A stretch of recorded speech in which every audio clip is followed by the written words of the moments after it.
V pravidelných intervaloch dostávam jednu a tú istú otázku, čo si mám vybrať na sebaobranu, a ešte častejšia otázka je, aký nôž si mám vybrať na sebaobranu. Odpoveď na to je strašne ťažká, strašne zložitá, naozaj to závisí od toho, čo robíte, čím sa živíte, v akom prostredí sa pohybujete, aké riziko vám reálne hrozí, aké máte skúsenosti, či máte nejaký tréning, ako ste fyzicky zdatní a tak ďalej, tak ďalej, tak ďalej. To znamená, ak odo mňa niekto čaká odpoveď na túto otázku jednoznačnú, tak ho veľmi sklamem. Vo všeobecnosti by som ale mohol prebehnúť zo pár obranných prostriedkov, asi takých tých najčastejších, alebo takých, na ktoré sa ľudia pýtajú najčastejšie. Nevravím, že som nejaký expert na tieto veci. Každopádne mohol by vám to trošičku pomôcť, niekoho inšpirovať a povzbudiť a tak ďalej. Čím by som začal? Začal by som tou naozaj najčastejšou otázkou, aký nôž si mám vybrať na sebaobranu. Moja odpoveď je jednoduchá, žiadny. Prečo použitie noža v sebaobrane znamená, úspešné použitie noža v sebaobrane znamená automaticky škaredé zranenie protivníka. Ak už niekto útočí a vy sa idete brániť použitím noža, a naozaj sa máte ubrániť, zastavíte ten útok, budete musieť toho útočníka veľmi škaredo pobodať alebo porezať. Čo sa strašne zle vysvetľuje, krajná núdzanutná obrana sú úžasné dva paragrafy nášho trestného zákona, ja som ich aj rozoberal v samostatnom videu. Napriek tomu si myslím, že vám to nestojí za to, aby ste skončili na pár dní, týždňov, mesiacov v cele. Takisto to nestojí za to behanie, vysvetľovanie. Myslím si, že existujú trošku kultivovanejšie spôsoby. Ak sa pohybujete v takom prostredí, ktoré je naozaj rizikové, nosíte pištol, tak ten nôž môže byť zaujímavým nejakým záložným doplnkom. Takisto, ak viete, čo s tým nožom máte robiť, vtedy áno, určite v poriadku, noste nôž. Takisto nechcem nikoho odhovárať od nosenia noža. Proste, ak nemáte nosiť nič, tak naozaj radšej noste nôž. Ja si spravím na túto tému samostatné video. Môj osobný názor je, že obmedzovanie v tomto smere a stav legislatívy v tomto smere je absolútne katastrofálny. Naozaj to, že človek musí ísť von s pocitom, že ak sa bude musieť brániť, pritom nevyhľadáva nejakú konfliktnú situáciu, ak sa bude musieť brániť, môže skončiť v base, je absolútne niečo choré, nepredstaviteľné a veľmi, veľmi zle, nemalo by to takto fungovať. Čo je ideálny nôž na sebaobranu? Prvá podstatná vec. Ideálny nôž na sebaobranu je niečo takéto. Naozaj veľký, masívny, silný nôž, ktorým dokážete zasadiť jedným nejakým úderom rozhodujúcu ranu, ktorá súboj ukončí. Nosenie tohto vás môže dostať skôr do problémov, ako nejakú situáciu vyriešiť. Naozaj vám to pri nejakej prehliadke policajti nájdu. Asi ťažko im vysvetlíte, že to je nástroj a že to máte na krajine 10. Takže sa v podstate budeme orientovať na nože zatváracie. Tam vystáva otázka, aký typ zatváracieho noža. Vyslovene bojový nôž je niečo takéto. Prečo? Pretože naozaj smrteľné nejaké zranenia zasadíte súperovi skôr tenkou ušou čepelou a bodnou ranou, ako keby ste ho mali na smrť dorezať. Čisto z toho anatomického hľadiska naozaj sú tieto nože, respektíve tento typ nožov vhodnejšie na tento spôsob. Zase sa bavíme o tom, ako náhle účinne ukončíte ten nejaký súboj, ten nejaký konflikt použitím takéhoto noža, bude to znamenať masívne krvácanie, ohrozenie života toho páchateľa. Môj názor na to je, že no a čo? A bohužiaľ názor väčšiny verejnosti je taký, že chudák páchateľ, ktorý vás napadol a vy ste mu ublížili tak, že vykrvácal. To znamená, zase je to na vlastnom zvážení. Ja osobne by som si, poviem to takto škaredo a vulgárne, ak by niekto napadol mňa, ide mi naozaj o život, ja viem, že mi ide o život, a prípadne mojich blízkych a ide im o život, no tak si to odsedím. Ja radšej človek strávi nejaký čas za mrežami, ako stáť nad hrobom niekoho z blízkych.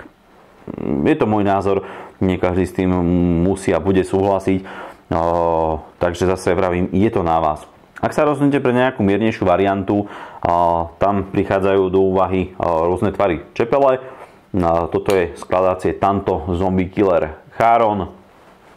Výhoda tamto čepielky je, že má v podstate dva hroty. Tam už asi by som odporúčil navštíviť nejaký kurz sebaobrany alebo kurz boja nožom, kde vám bližšie vysvetlia, na čo sa tie dva hroty dajú využiť. Jednoducho, čistá matematika je o tom, že dva hroty sú viac ako jeden. Nevýhoda tohto noža je v tejto farbe a prevedenie, že keď si to nejaký šikovný policajt bude hádzať v prípade konfliktu do Google a vygoogli, že môž sa volá zombie killer, zase to niekomu môže evokovať. Je to všetko o ľuďoch a môže to v ňom evokovať pocit, že ste nejakým spôsobom narušení alebo agresívni alebo niečo podobné. Ale zase výhodou napríklad tohto konkrétneho noža je farba, ktorá naozaj zabezpečí, že sa do toho, že sa k tomu nožu dostanete aj v noci, že si ho všimnete, napríklad keď vám spadne, ľahšie sa bude hľadať a tak ďalej. Čo môže mať zase druhú tienistú stránku, nie je nič úžasnejšie, ako keď vás niekto napadne holými rukami. Vy vyťahnete na sebaobrannú nôž a skončí to tak, že váš nôž bude medzi vašimi rebrami. Možno ďalšou takou variantou sú nože, ktoré majú trošku civilnejší vzhľad. Toto je podľa môjho názoru na sebaobrannú nôž veľmi vhodný.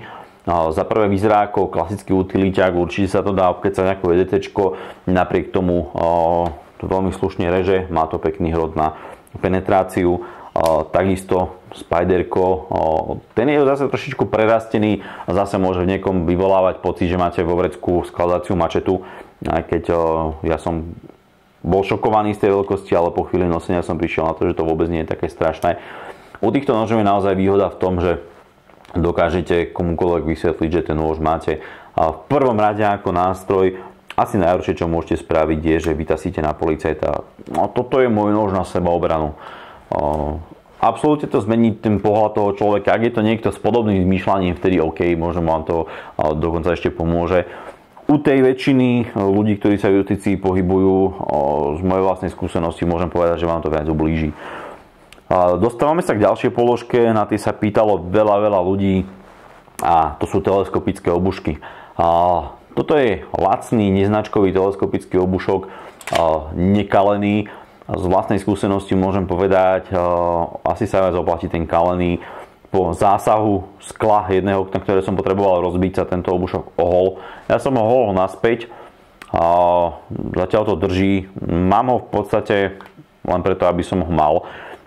Nenosím ho, je premazaný, to znamená skladá sa, rozkladá sa trošku ináč ako klasický obušok, čo zase môže byť v niektorých situáciách výhodou a v iných nevýhodou. Čo som ale na tomto obušku chcel ukázať je tento klips, ktorý už je poškodený, tento obušok má asi 7 rokov. Už je poškodený, napriek tomu celkom slušne funguje. Jedná sa o zariadenie, ktoré sa dá nasadiť prakticky na ktorýkoľvek obušok, je to univerzálne, veľmi to uľahčuje skryté nosenie. Alebo ďalším spôsobom nosenia je puzdierko, ktoré je nastaviteľné, tých púzdier na opasky je viac. Obrovská nevýhoda je, že je veľké, neskladné a naozaj, ak ste v strážnej službe alebo u polície, vtedy OK, odstáva vám to, nevadí vám to, je to po ruke, dobre sa to chytá, nezachytáva sa to oblečenie a tak ďalej. Ako náhle to chcete nosiť ako skrytý sebaobranný prostriedok, ako bežný človek, môže to byť naozaj problém a buď to odstáva, takže to je vidieť a priťahujete pozornosť nejakých iných ľudí, ktorí vyšli von, aby si udreli, prípadne policajtov a tak ďalej a tak ďalej. To znamená, tá spona môže byť celkom slušnou alternatívou. Čo sa obuškov samotných týka, toto je klasické ESPčko, určite to všetci poznáte. U toho ESP je jedna vec istá, to je kvalitka. Toto je kalená verzia. Ja preferujem tieto stredné dĺžky, naozaj tie veľmi dlhé obušky sú podľa mňa zbytočné, tie krátke obušky sú zase nepoužiteľné. Nepýtajte sa ma na presný rozmer tohto obuška, lebo vám ho neviem povedať. Čo je podstatné, naozaj pokiaľ ide o vlastnú sebaobranu, je dôležité zainvestovať skôr do kvality, ušetriť tých pár euriek na niečom inom a mať prostriedok, na ktorý sa môžete spoľahnúť. Výhoda tých teleskopických obuškov je, že naozaj predĺžujú vzdialenosť medzi vami a páchateľom, čo je veľmi podstatná vec. pretože ak nemáte nejaký lepší výcvik, čím dlhšie, respektíve čím väčšia vzdialenosť medzi vami a páchateľom, tým väčšiu máte šancu, že z toho konfliktu odídete zdraví, živí. Takisto ten obušok funguje na veľmi jednoduchom princípe, to znamená, bijete hlava, nehlava. Určite ale odporúčam, ak na to máte čas a peniažky, absolvovať kurz použitia toho teleskopického obušku, ktorý vám ukáže nejaké metódy, takisto s využitím anatómie ľudského tela, body, kam a akým spôsobom na toho páchateľa útočiť, respektíve ako sa brániť, ktoré výrazne zvýšia vašu šancu úspešného použitia toho obušku. Ďalším sebaobranným prostriedkom, kde takisto je tých otázočiek veľa, je slzotvorný sprej. V tomto prípade áno, súhlasím, je to dobrý obranný prostriedok, určite nie je 100% obranný prostriedok. Prečo je nie úplne ideálnym prostriedkom? To je účinnosť. V podmienkach Slovenskej republiky spreje, ktoré sú dostať, majú zloženie v podstate, je to peprová voda, nazvem to takto škaredo. Tá účinnosť tých látok nie je 100%, tak to by som to nazval, nejaké presné percentá tu hádzať nebudem, aby som si nevymýšľal zbytočne. Napriek tomu sa vám môže stať, že tým páchateľa postriekate, úspešne ho zasiahnete a útok bude pokračovať ďalej, čo je veľmi nepríjemná záležitosť. Čím ale môžete zvýšiť svoje šance, je výber správneho toho spreja. Toto je Tornado, je trošku drahšie, má v hornej časti svetielko, ktoré sa aktivuje po odklopení tej krytky. Čo je výhoda toho Tornáda, že v podstate je to overené, tie väčšie balenia majú naozaj dostatočný objem. Ďalšia podstatná vec pri výbere, to nemusí byť len pri Tornáde, ale pri iných značkách, vyberať prúd. Prečo prúd?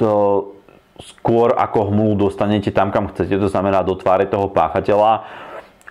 Lepšie sa s tým nejako manipuluje miery. Možno keď vonku nebude tak fúkať, tak skúsim spraviť nejaké testovacie video. Je veľmi dobré vo všeobecnosti pri týchto obranných prostriedkoch obetovať tie peniažky, kúpiť napríklad u týchto obranných sprejov 2 a ísť si to vonku vyskúšať. Je to neoceniteľná skúsenosť, uvidíte, čo to robí, ako sa to správa vo vetre a podobne. A to je druhá výhoda toho prúdového systému. Je menšia pravdepodobnosť, že keď zafúka vietor, tak váš slzný sprej skončí vo vašej tvári namiesto tváre páchateľa, čím by ste tomu páchateľovi veľmi pomohli. A ďalší taký setback u týchto prostriedkov je, že za prvé človek to dokáže veľmi slušne prekonať, zvlášť ak má nejaký tréning, takisto na lodi pod vplyvom alkoholu, drog, ich tým použitím tohto spreja môžete tak akurát vytočiť. A toto je Devastátor, taká malá, šikovná, kompaktná verzia, možno do vrecka alebo do dámskych kabeliek. Takisto veľmi podstatné zoznámiť sa s funkciou tých ovládacích prvkov predtým, než budete ten sprej používať. A naozaj si to natrénovať, aby ste vedeli, do ktorej strany ten sprej, napríklad v tomto prípade, do ktorej strany sa tá poistka otáča, kam to treba zatlačiť, ako dlho trvá, kým sa to spustí a tak ďalej a tak ďalej. A ďalší prostriedok, na ktorý sa veľa ľudí pýta, boxer.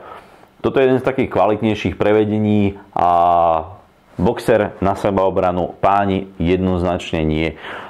Z jedného jediného dôvodu, boxer je považovaný dlhé roky za zbraň chuligánov, výtržníkov, násilníkov.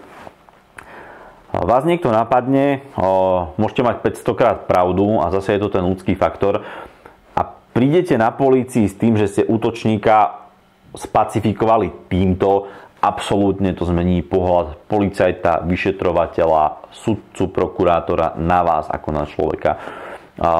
Je to blbosť absolútna, jasné, ale bohužiaľ je to tak. Vravím z vlastných skúseností, naozaj nie je to, že si to myslím. Samozrejme aj tu sú výnimky, môžete naraziť na policajta, ktorý ho má vo vrecku tiež. Nevylučujem to, netvrdím, že je to 100%. Napriek tomu ten boxer vhodnou zbraňou na sebaobranu nie je. Takisto, čo sa týka toho boxera, tam tá vzdialenosť medzi vami a páchateľom je strašne malá, čo zase zvyšuje riziko, že budete nejakým spôsobom poranení, poškodení, zabití. Čo sa týka týchto úderných prostriedkov, ak už sa ideme uberať touto cestou, tak sú hodnejšie takéto nejaké civilnejšie tvary. Toto je Cold Steel Shark. Jedná sa v podstate o písaciu potrebu, nazvem to takto. Pri otváraní sa šrubuje. Ten Shark v podstate je jednorazová záležitosť, napriek tomu na sebaobranu ako úderná zbraň pomôže. Takisto taktické perá, toto vyzerá veľmi civilne, nájdajka jednotka, veľmi šikovné pero. Čo je na ňom také zaujímavé, podstatné, respektíve na čo si treba tak trošku posvietiť. Tieto prostriedky majú význam vtedy, ak viete, ako nimi zasiahnuť páchateľa, hlavne kde nimi zasiahnuť páchateľa. To znamená, buď štúdium anatómie, špecializovaný kurz, alebo aspoň na internete si vyhľadať, ako sa týmito prostriedkami brániť. Dostávame sa k ultimátnemu nástroju na sebaobranu podľa môjho skromného názoru, maximálne vhodnému pre ženy, slabších jedincov a tak ďalej. A to je svietidlo. Dobré taktické svietidlo s vysokým výkonom a strobe módom vám môže naozaj zachrániť krk.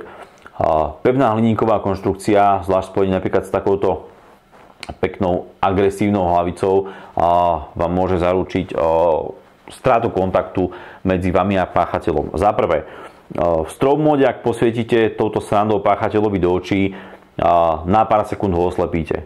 Otočím sa, utekám, nestarám sa, nehrám sa na hrdinu, naozaj zdrhám. Keď som v situácii, kedy ujsť môžem, určite to využijem. Ďalšia vec, ak už je páchateľ nejako príliš blízko, nie je problém použiť to ako údernú zbraň zase na štýl toho taktického pera. Bránim sa. Obrovská výhoda tohto je, že je to baterka. Stále je to baterka. Čím ste sa bránili baterkou, znie vždy lepšie, ako čím ste sa bránili útočným nožom.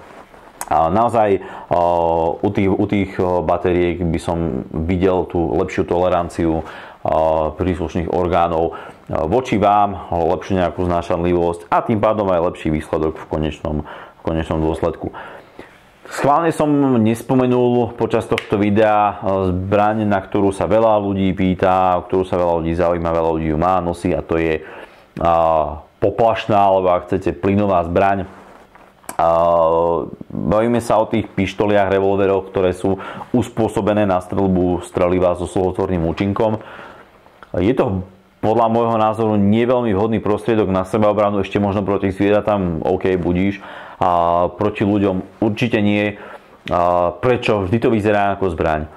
Ako náhle vás niekto napadne, čo chcem vám zobrať peňaženku, som zlý chlapec, mám za opaskom pištol, ale aby som nevyhrocoval situáciu, tak som na vás vyťahol bejsbolku, alebo niečo podobné, alebo len čisto vyhrážky. Vy na mňa vyťahnete zbraň. V tom okamihu sa cítim oveľa viac ohrozený, ako som bol ohrozený doteraz.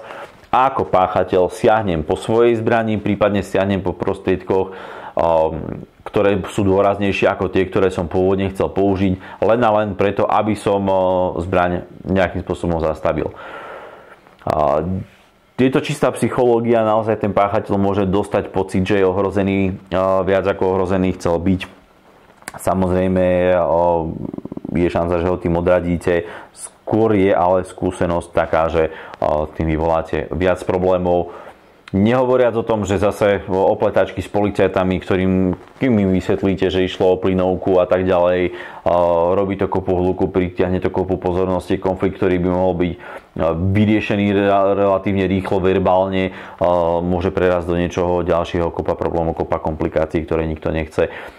Tých dôvodov na nenosenie plynoviek je určite viac, niektoré sú kontroverzné a niektoré sú naozaj čisto môjim názorom a nerád by som ich tu nejak ďalej rozvádzal. Každopádne pre tých, koho zaujíma môj názor, plynovka na sebaobranu určite nie. Takže asi toľko nejaké sebaobranné prostriedky a dúfam, že som niekomu pomohol, niekoho inšpiroval a ďakujem za zhliadnutie.